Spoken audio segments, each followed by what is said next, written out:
ಆಕೆ ಕಳೆದ 4 ವರ್ಷಗಳಿಂದ ಸ್ಪರ್ಧಾತ್ಮಕ ಪರೀಕ್ಷೆಗಳಿಗೆ ತರಬೇತಿ ಪಡೆಯುತ್ತಾ ಇದ್ಲು. ಆದರೆ ನೇಮಕಾತಿಗಳು ನಡೆಯದೇ ಇರುವ ಬಗ್ಗೆ ನೊಂದಿದ್ಲು.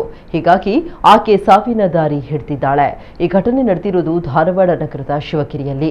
ಬಳ್ಳಾರಿ ಮೂಲದ 25 ವರ್ಷದ ಪಲ್ಲವಿ ಕಗ್ಗಲ್ ಆತ್ಮಹತ್ಯೆ ಮಾಡಿಕೊಂಡ ಯುವತಿ. ಬಿಕಾಂ ಪದವಿ ಮುಗಿಸಿದ್ದ ಪಲ್ಲವಿ ಕಳೆದ 4 ವರ್ಷಗಳಿಂದಲೂ ಧಾರವಾಡದಲ್ಲಿ ಉಳಿದುಕೊಂಡು ವಿವಿಧ ಸ್ಪರ್ಧಾತ್ಮಕ ಪರೀಕ್ಷೆಗಳಿಗೆ ಸಜ್ಜಾಗ್ತಾ ಇತ್ತು. ಇತ್ತೀಚೆಗೆ ನಡೆದಿದ್ದ ಪೊಲೀಸ್ ಕಾನ್ಸ್ಟೇಬಲ್ ನೇಮಕಾತಿಯ ದೈಹಿಕ ಪರೀಕ್ಷೆಯಲ್ಲಿ ಪಲ್ಲವಿ 2024ರಲ್ಲಿ ಯಶಸ್ವಿಯಾಗಿ ಉತ್ತೀರ್ಣಲಾಗಿದ್ದು, ಆದರೆ ಲಿಖಿತ ಪರೀಕ್ಷೆಯಲ್ಲಿ ಮಾತ್ರ ಯಶಸ್ಸು ಸಿಕ್ಕಿರಲಿಲ್ಲ. ಇದರ ಜೊತೆಗೆ ಸರ್ಕಾರದ ನೇಮಕಾತಿ ಪ್ರಕ್ರಿಯೆ ವಿಳಂಬ ಆಗ್ತಾ ಇರುವುದರ ಬಗ್ಗೆ ಪಲ್ಲವಿಯನ್ನ ಒತ್ತಡಕ್ಕೆ ಸಿಲುಕಿಸಿತ್ತು ಎನ್ನಲಾಗಿದೆ. ಕಳೆದ ಡಿಸೆಂಬರ್ ಮೊದಲ ವಾರದಲ್ಲಿ ನೇಮಕಾತಿ ವಿಳಂಬ ವಿರೋಧಿಸಿ ನಡೆದ ಪ್ರತಿಭಟನೆಯಲ್ಲೂ ಪಲ್ಲವಿ ಭಾಗವಹಿಸಿದ್ರು ಅಂತ ತಿಳಿದು ಬಂದಿದೆ.